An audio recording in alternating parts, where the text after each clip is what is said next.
This week on The Splash, we enjoy great food and great company. Then we learn hands-on safety tips from the fire department. And later, we get ahead of the summer slide. The Splash is a production of Civic Center TV. We're a news magazine that covers everything from local news to feature stories, all so that we can bring you the latest from the greater West Bloomfield area. And now, let's dive into The Splash. Welcome to The Splash. I'm your host, Sheena Monnin, and as always, thank you for joining us.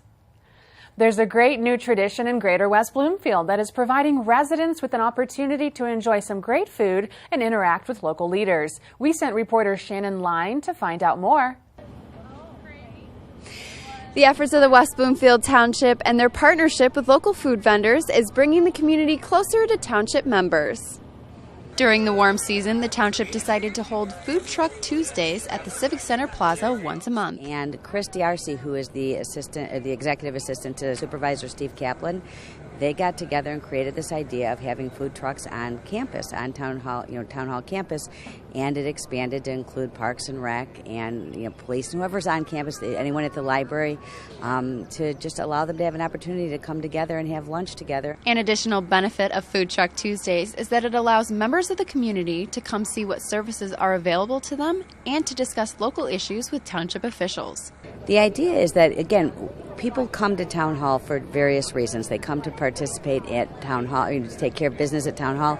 They're going to the library. The library has a steady stream of business. Parks and West Bloomfield Parks has constant activity and programming, and police. So people are coming to and from town hall, but it's giving them another way to engage and learn more about what is at town hall. While those who attend get to enjoy food from local food trucks, the main purpose behind Food Truck Tuesdays is to allow the community to get to know those who work for the township. It's a great opportunity for them to meet us as the officials working for them, and it's a great opportunity to meet staff that work in other buildings, and it's a wonderful opportunity to just meet neighbors. I just was over there meeting some residents that I had not previously known. Due to its great reception, Food Truck Tuesdays has expanded to inviting multiple food trucks to accommodate those who want to take part in getting to eat lunch with the people who keep the township running every day. For more information on Food Truck Tuesdays, you can visit wbtownship.org. At the Civic Center Plaza, I'm Sheena Monnin reporting for The Splash. To find out more, you can visit civiccentertv.com/Food Truck Tuesdays. When we think about firefighters, we often first imagine them putting out a big fire. But the West Bloomfield Fire Department does a whole lot more than just fight fires. Reporter Tyler Kieft has the story. When you think about a fire department, you may consider groups of people in uniform rushing into a burning building or putting out an inferno. But the West Bloomfield Fire Department goes beyond the basics of firefighting to serve the community, focusing much of their energy on community outreach and preventative education. Fire is only about 2% of what we do as firefighters. So the word fire department is kind of an old word that maybe needs to be updated in the real scheme of things, because it's the little part of what we do. So we participate in a ton of community events at different synagogues and churches throughout the community. We'll be at the hospital for their preparathon and for their meetings. We hold a summit with the nursing homes. West Bloomfield firefighters take pride in building relationships with the people that they serve and use those bonds to educate us on how we can prevent fires. Some would even argue that it is the most important part of what they do. It's extremely important. We don't do a lot. We don't fight a lot of fires in West Bloomfield. I don't have an exact number for you, but we don't fight a lot of fires, and we help them realize that if there is a fire, that with the smoke alarm, getting out and going, getting out of the fire, and give them information of saying, get out of the fire, go to a place that's safe. One of the biggest things we do in reaching out is a program that we have here, which is our fire safety smokehouse. We've got a dedicated crew of guys that put a ton of time, and usually time on their days off, to come in and go to the schools and get through. We try to get through the entire third grade. We try to work with some of the churches in the area and community groups and the synagogues and get out as much as we can. As a result, the community forms bonds with the brave men and women who dedicate their lives to protecting them. If we're in the neighborhoods on a call and there's an emergency, they see those guys that they deal with at the school and that they see at their community events, And then they feel a little more comfortable coming up to us and talking to us, and know that that's kind of, there's a relationship there rather than just some unknown group of guys coming in. If we're out in the community, we will talk to people all the time. People come up when we do our own shopping and our own cooking, and people come up and just ask us what we're cooking, how we're cooking it, what we're having for dinner, and we just open a line of communication that way. And then we go to a scene. If we go to an emergency scene, we try very hard not to be rude. We try very hard not to be domineering. We try very hard to let the family know that we still care about our patients. We still care about the fire scene. We still care about their children. We work very hard to keep that open line of communication. And I believe with doing that it does build some trust. It's through strong relationships and a commitment to education and outreach that the West Bloomfield Fire Department protects Greater West Bloomfield. And that is its strongest pride. Reporting for The Splash, I'm Tyler Kieft. For more information, feel free to stop by our website at civiccentertv.com/firefighters. Still to come, we learn about the fun and functionality of summer reading. And then we take a look at a new episode of Sidewalk Talk. Don't go away. You're watching The Splash on Civic Center TV.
And now, back to The Splash on Civic Center TV.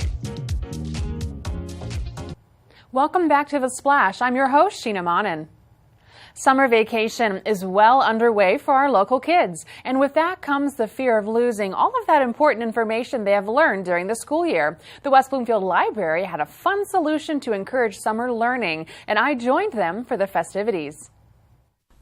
The library is known for being a quiet place to come read and explore multimedia resources. But recently, the library did something a little different by inviting music, dancing, and mini golf, just to name a few, into their space. It's the summer reading kickoff here at the West Bloomfield Township Public Library. We host this kickoff every year to encourage the children to come in, sign up, and read throughout the summer. There's plenty of research out there that shows that children that read throughout the summer will go back to school in the fall without having hit the summer slide. So a lot of teachers spend a lot of time at the beginning of the school regrouping from the stuff that we've lost through the summer. So the more we can get our children to read during the summer, the more they'll go back to school in the fall prepared. The summer reading kickoff event is designed by specialists who know how to get kids and parents alike on their feet and trying new things. This is a super fun day for everybody. We have a lot of events throughout the library today that get everybody up and moving and grooving so that they can have that fun and think of the library as a safe, fun place for them to be. The goal of the event is to develop kids' brains and allow them to run and play, all the while encouraging reading, an invaluable skill they will take with them their entire lives. If they're excited to read and they're excited to pick up that book, it's just going to come from the environment around them. So here we focus on a lot of programs that get them active as well as learning. So our early literacy skills are taught through singing and finger plays. Our older students throughout the summer, we have crafting programs and STEAM programs and building programs to kind of keep them learning throughout the whole summer as well. The library continues its long-standing tradition of being a cozy place to come read in peace and quiet, as well as branching out into select events such as the Summer Reading Kickoff to provide happiness for all. For more information, you can visit civiccentertv.com/Summer Reading Kickoff 2018. Now it's time for another episode of Sidewalk Talk, where Samana Sheik spoke to Greater West Bloomfield residents to find out their thoughts on a new topic.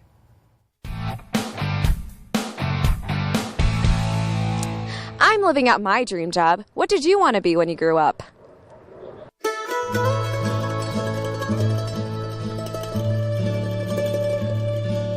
Probably to be in the NBA. I always played like mini basketball with my best friend when I was little. We played for hours at a time. We'd play outside and all that stuff. We'd print the rosters of the NBA players. So probably in the NBA. I still watch it to this day and love basketball. When I was a kid, I thought I was going to be a teacher. And then, I don't know, I changed my mind. I decided I wanted to work with adults instead of kids, so... What kind of teacher did you want to go into? I was going to be an elementary school teacher, and then I realized I don't have as much patience as elementary school teachers need. Either a dancer, a veterinarian, or a teacher. And I became a teacher. That's so cute. So you followed your dream. I did. I had a teacher in second grade that really influenced me by coming out and visiting me when my father was sick. But she used to drive an hour to come see me, and it was because of her that I followed in her steps and became an early childhood teacher. Scientist, I think. And why was it a scientist? I loved science when I was a kid. Nice. I remember I used to look up to Bill Nye. There you go. What was your childhood dream profession? To be like a teacher or a doctor.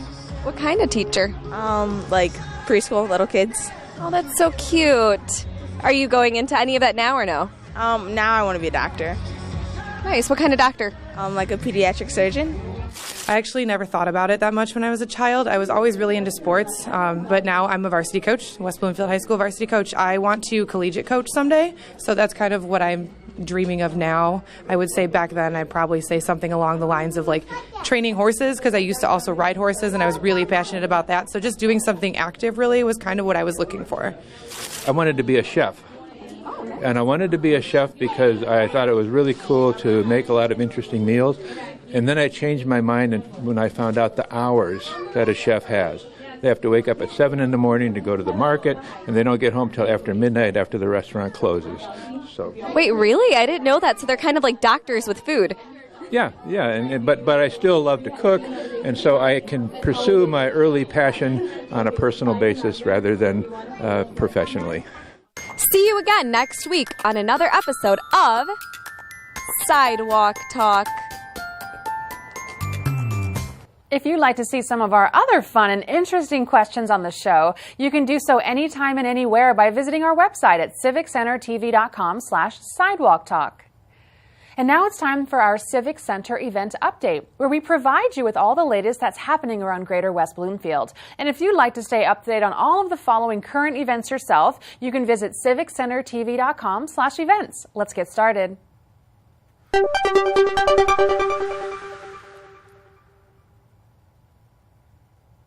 It's time again for Henry's Market on Main, running now until November 14th at Henry Ford West Bloomfield Hospital. Anyone can participate in Henry's Market on Main, a perfect way to procure fresh, locally grown produce and other products. From 9 a.m. until 5 p.m. on Wednesdays, you can stop by to purchase fresh and healthy food, including baked goods, herbs, honey, and more, as well as flowers and seedlings. Food samples will be available, as well as the hospital's specially invited chefs being on hand to demonstrate how to prepare healthy meals. This recurring event is free. For more information, contact Kelsey Bray at 248-325-0825. On Thursday, June 21st, Jewish Family Service is holding a free Safe Talk training session at their offices in West Bloomfield. This training is open to anyone over the age of 15 years old. Participants will learn to notice and respond to situations where suicidal thoughts might be present and apply important strategies to treat and prevent the many dangerous symptoms of suicide. The training will employ the TALK steps of tell, ask, listen, and keep safe. For more information, call 248-592-2313. On June 21st at 10 and again at 11 a.m., kickstart your child's learning and encourage a love of reading while joining the West Bloomfield Library for a language-rich story time at Tot Spot. This creative story time combines stories, finger plays, music, and movement. Active toddlers can learn while they play. These amazing hands-on activities can help develop cognitive, social, math, sensory, gross motor, and early language or literacy skills in toddler-age children. This event is recommended for ages 1 to 3 years old. For more information, visit wblib.org. Pack a blanket and gather the children to join us on the Concert Hill for the Kids Commotion concert series at Marshbank Park. Join the fun on June 21st at 6 p.m. for a night of fun sing-alongs and stories from the Children's Theater of Michigan. There will be bounce houses available 1 hour prior to the entertainment, so make sure to bring socks. The Optimist Club of West Bloomfield will be selling kid-friendly concession items at each concert. Proceeds will help fund the children's programs they support in our community. For more information, visit wbparks.org. The Chaldean Cultural Center Museum is open to the public on Fridays from 11 a.m. until 3 p.m. Come learn about this fascinating culture, complete with hands-on activities, multimedia presentations, and a showcasing of special artifacts from time periods gone by. Tours are available by appointment and cost $5 for a self-guided tour and $10 for a guided tour. To schedule your tour or find out more details, be sure to visit ChaldeanCulturalCenter.org. On Saturday, June 23rd, join Spirit of Grace Church for their annual community yard and bake sale. There will be 5 tables of donated items plus up to 25 additional tables of items that will allow you to find that special hidden treasure to take home and cherish. This event is open to the public and will go on rain or shine. In addition to the yard sale, there will be an assortment of baked goods, including a hot dog stand. For more information, call 248-682-0770 or visit spiritofgrace.church. On Saturday, June 23rd from 11 a.m. to 7 p.m. and Sunday, June 24th from noon to 6 p.m., visit the campus of Orchard Lake St. Mary's for a fun day of beautiful art and tasty wine at the Fine Art Fine Wine Fair. The Fine Art Fine Wine Fair will host almost 100 juried fine artists in a boutique-style art fair.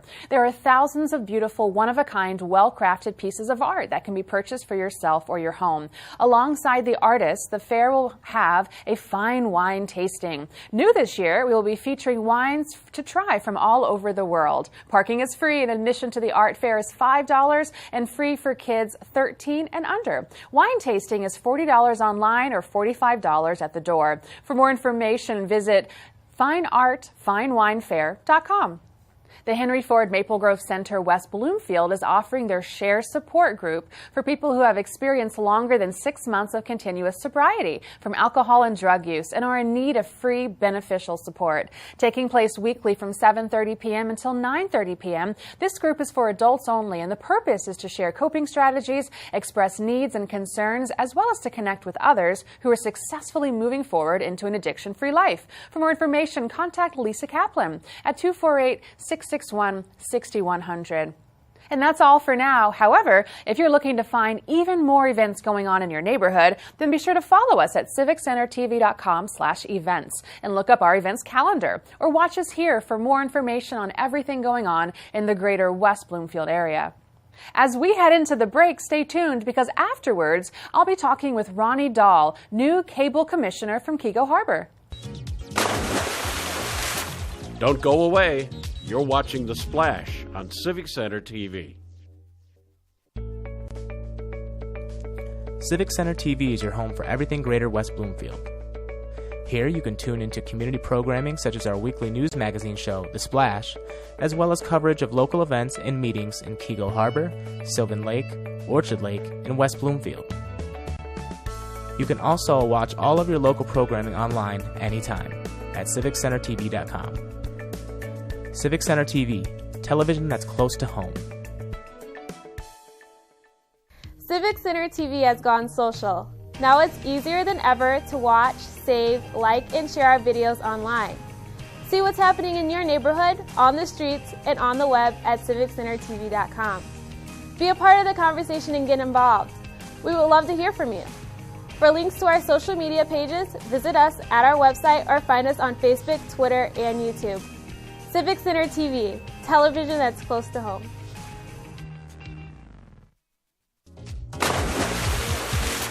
And now, back to The Splash on Civic Center TV.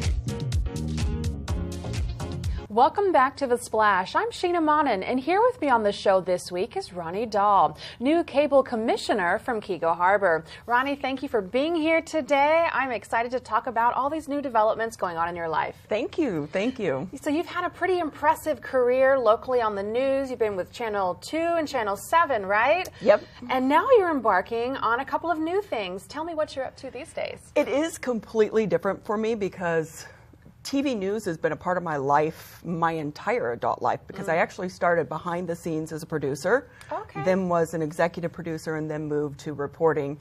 So it's been completely different doing this new change. So I'm the public information officer for a federal law enforcement agency. Wow. So instead of calling up asking the questions, now I have to answer the questions. It's a little bit harder on this side of the camera, I will tell you. Yeah, I would imagine. So have you ever gotten any off-the-wall questions where you're like, oh no, and you had to like pull out those reporting skills and just go with it? Every day I'm learning something new. Okay, yeah. So I am constantly learning something new. Yeah. So yeah, it is a lot of that. Wow. Those reporting skills teach you a lot, especially how to find new information. Wow, that's amazing to think about. So you recently joined the Cable Communications Commission, right, representing Keego Harbor. Tell me a little bit about how that got started for you as well. It really, everyone in Keego knows me. They know my husband, who also, he's a sports anchor, so we've been in Keego for 12 years now. Okay. So obviously through our careers, we've gotten to know a lot of people in our community. So when this position came open, they simply asked, hey, would you be interested? And given my background and my skills, it was like, oh, this is a good fit. So, and it's also a nice way for me to be able to help my community now, and just in a different way. So it's good to be able to have a little bit more time to start getting involved in things. Yeah, so I've been to Keego Harbor several times, and what I love about the township as a whole is how community focused that it is. Being there for 12 years now, have you seen the community as it has grown, evolved, become even closer together? I mean, neighbors actually seem to know their neighbors there. It's pretty amazing. we do it. You know, we are actually in a community, and we have our own Facebook page, you know, but we're also on the trail. So when you have that West Bloomfield Trail Network, so you meet people every day when you're out walking your dog. So it does bring everyone together, and it's nice. It's nice to live in a community where people do know your name, because I think it's so easy for us to get lost when you live in a big city. Yeah. And so, you know, it's like our tiny little slice of the American pie right there. I love it. That's awesome. So as joining the Cable Communications Commission, what are you looking forward to moving forward with it? I mean, it must be awesome to be on such a great team like that. There's a lot for me to learn in this role as well. Not only my new job, but then this as well. So I will say right now, I'm just kind of dipping my toes in the water to learn more about the great things that they are doing, and then to see how my previous skills can be utilized to help this cable commission grow and the services grow. I think a lot of people in our neighborhoods don't realize that they have this great resource in their backyard. So if we can try to get that word out and let them know that this is what we have and this is how it works, so that they can then become engaged. And, you know, it's a good way for us to connect all the communities, Sylvan, Keego, you know, West Bloomfield. We can bring us all together in Orchard Lake. So that would be a great skill, I think, for us to be able to, you know, deliver to the community. Yeah, absolutely. I really enjoy all the events that we have and the people coming together and going out there and covering those different types of local events. Have you stopped by any events? I know you mentioned a parade earlier, right? So those parades are awesome. So the parade for us is an annual tradition in Keego, and I will say it's like everyone goes to the Memorial Day parade. Yeah. You know, they line the streets, and these kids, I mean, they get the best candy at the parade. It's like, oh my, you know, we didn't get candy like that at our little parade, but they're like cleaning up. And but it is a good way to really stop and talk to your neighbors. Yeah, absolutely. And that's what's important in this world. Yeah, great. Well, thank you so much for stopping by. We're really excited to have you join the commission, excited about all of these career changes that are happening for you. Thank you. Once again, everyone, we've been speaking with Ronnie Dahl, new cable commissioner from Keego Harbor.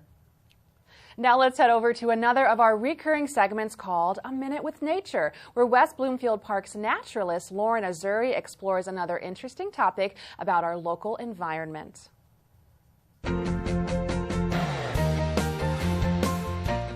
Hello and welcome to Minute with Nature. I'm your host, Lauren Azuri, the park naturalist for West Bloomfield Parks, and today we're outside our nature room talking about snapping turtles. Early in June, you might start to notice lots of little holes along the nature trails, and those are snapping turtle nests. So let's learn a little bit more about this really amazing creature. A snapping turtle can be identified based on its shell shape, also its size. So the shell shape has triangles at the end of the shell, whereas most other turtles have a circular shell. And then their size. They're the largest turtle that we have in Michigan. And the size to record, the biggest one in Michigan, was 86 pounds. But on average, they're 20 to 30 pounds. You can find them mostly in the wetlands. They spend most of their days swimming or sitting at the muddy bottom of a lake or a wetland area. And the diet that they eat is mostly wetland food as well. They're omnivores, so they eat meat and plants. And they're also scavengers, so they eat dead things, which is great for us. They play a really important role in the food chain. They're kind of like the garbage men of the wetland world. They clean up a lot of the dead things that we don't want to see in our lakes. They do nest along the West Bloomfield Trail, so as you take hikes outside, you might notice sandy areas that have been dug up kind of in a circular fashion. They put about 30 eggs or so inside the nest and cover it back up with sand. And the really cool thing about snapping turtles is determination of whether or not that snapping turtle hatches as a male or a female is based on the soil temperature during incubation. A lot of times snapping turtle eggs are used as food for other animals, so you will notice some nests that have been dug up and they become a really good food source in the spring for raccoons. Now if you do see a turtle crossing the road, more than likely that turtle is there to make its nest or go back to the wetlands after laying its eggs. So please make sure that if you see a turtle crossing the road and you want to help, that you continue to face it in the direction that it's already going. Also remember that snapping turtles are very large and they do snap. They have a very large and strong jaw. So if you are going to help a snapping turtle across the road, it's recommended that you use a tool or shovel of some sort and that you don't use your hands, because they can reach from their neck around to the back of their tail. So you want to make sure that you keep your fingers safe from those strong jaws that the snapping turtles have. And that's your Minute with Nature. For more episodes of A Minute with Nature, you can visit civiccentertv.com/MWN. Now it's time for our final segment on The Splash called Person of the Week, where we recognize those within the community who are either inspiring or providing toward others. And this week's recipient is Kelly Woodley, property manager of the Orchard Mall.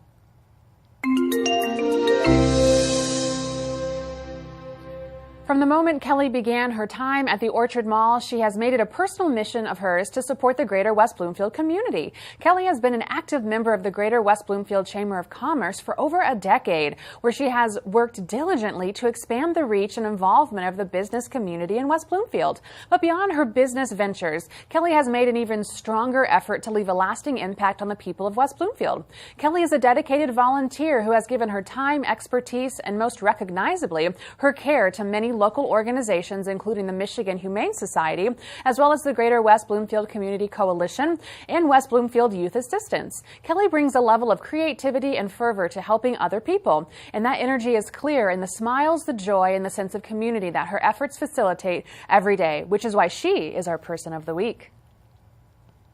If you happen to know someone who is providing a service to their community, then let us know by sending an email to thesplash@civiccentertv.com. We want to congratulate those who are making a difference in our area, and we appreciate all of your suggestions. That's going to do it for us this week, but remember, you can watch new episodes of The Splash every Monday at 5:30 p.m. or throughout the week for replays. You can also watch every episode online at civiccentertv.com. Don't forget to follow us on Facebook under Civic Center TV 15, YouTube at Civic Center TV 15, and on Twitter at Civic Center TV for more information. For all of our friends in Sylvan Lake, Orchard Lake, Keego Harbor, and West Bloomfield, I'm Sheena Monnin. Thank you for watching The Splash.